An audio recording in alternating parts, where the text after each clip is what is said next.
네, 안녕하세요. 땅나무 강장군입니다. 오늘은 사지 말아야 할 땅 7가지에 대해서 알아보겠습니다. 땅은 보통 희소성 때문에 사서 묻어두면 대체적으로 가격이 올라갑니다. 하지만 10년이 지나도 안 올라가거나 안 팔리는 땅들은 본인이 과거에 사지 말아야 할 땅들을 샀기 때문입니다. 그래서 오늘은 서류 검토 시에 절대 사지 말아야 할 땅 7가지를 알려드리도록 하겠습니다. 첫 번째는 개발 제한 구역입니다. 일명 그린벨트라고도 많이들 부르죠.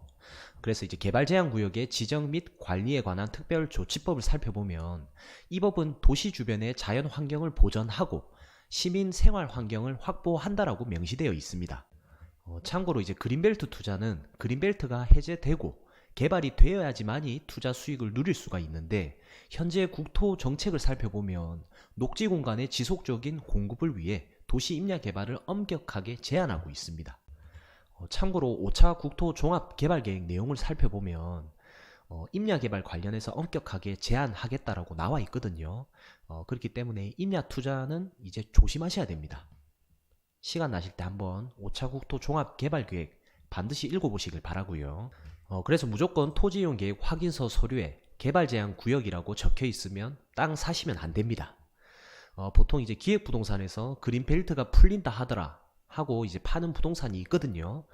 근데 이제 그때는 풀리고 나서 돈을 좀 더 주고 사는 한이 있더라도 그때 들어가도 전혀 늦지 않습니다. 그렇기 때문에 내용에 개발 제한 구역 또는 공인용 산지 찍혀 있으면 절대 구매를 안 하시는 걸 저는 추천드립니다. 두 번째는 군사시설 보호구역입니다. 군사시설을 보호하고 군 작전의 원활한 수행을 위해서 국방부 장관이 이렇게 지정해 놓은 지역이거든요. 그렇기 때문에 일반인의 안전을 위해서 이제 건축이나 개발 행위를 제한하고 있습니다. 따라서 이제 뭐 이 지역에 죽어도 땅을 사야겠다, 건물을 지어야겠다 하면은 행정청이 관할 부대장과 협의해서 허가해야 되기 때문에 일반적인 건축 허가 관련 서류와 함께 군사시설 보호구역 협의 신청서를 추가로 제출해야 됩니다. 건물 하나 짓는데 듣기만 해도 상당히 복잡하다 보시면 돼요. 그리고 굳이 군사시설 보호구역 인근에 건물 지을 만한 게 없을 거예요. 쉽게 설명드리면 군인들이 훈련하는 사격장이 있는데, 사격장 같은 경우 산속 깊숙이 있겠죠. 아무래도 이제 위험하기 때문에 주변에 건물 지을 만한 게 하나도 없습니다. 다음 세 번째는 절대농지입니다. 그림에 보이는 것처럼 농사만 지을 수 있는 땅을 절대농지라고 합니다.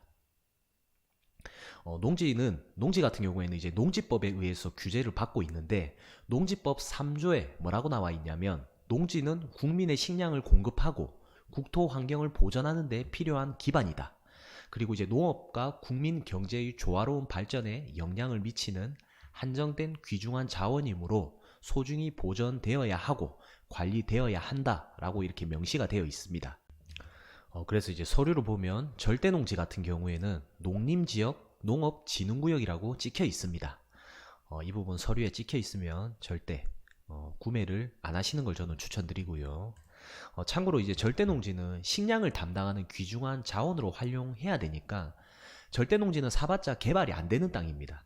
만약 이러한 땅에 개발이 되면은 우리 의식주 중에 반드시 필요한 쌀이 없어지게 되겠죠.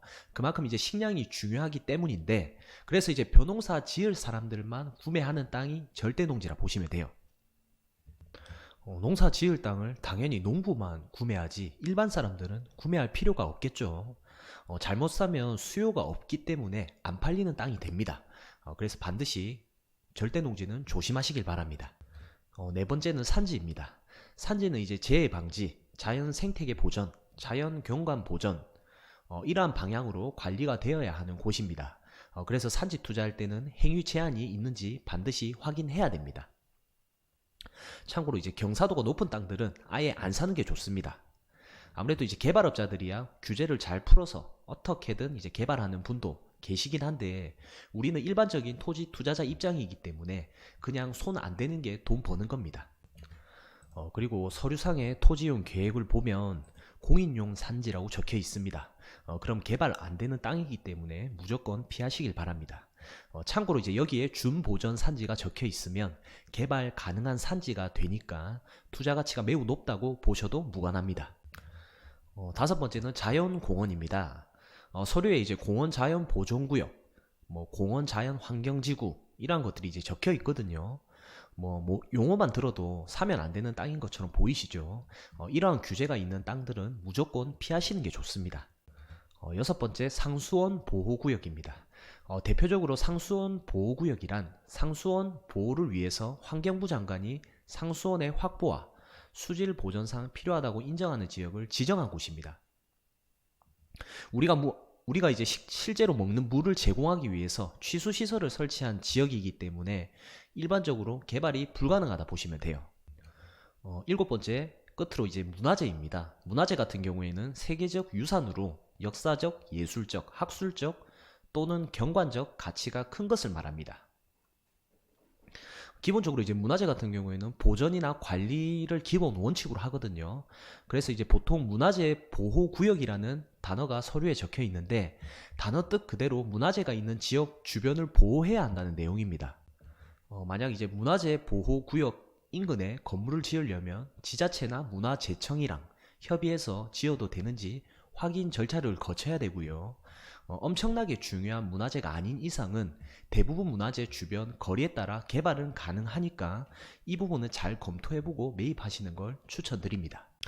이상으로 웬만하면 사지 말아야 할 땅 7가지를 소개해드렸습니다. 공법적으로 더 많은 규제들이 있지만 핵심적인 것만 알려드렸기 때문에 이 부분만 참고하시고 공부하시면 많은 도움이 될 것 같습니다. 조금씩 더 좋은 내용 그리고 실전에 쓰일 만한 내용으로 찾아뵙도록 하겠습니다. 오늘 내용이 좋았다면 구독과 좋아요 눌러주시고요. 이상 땅나무 강장군이었습니다. 감사합니다.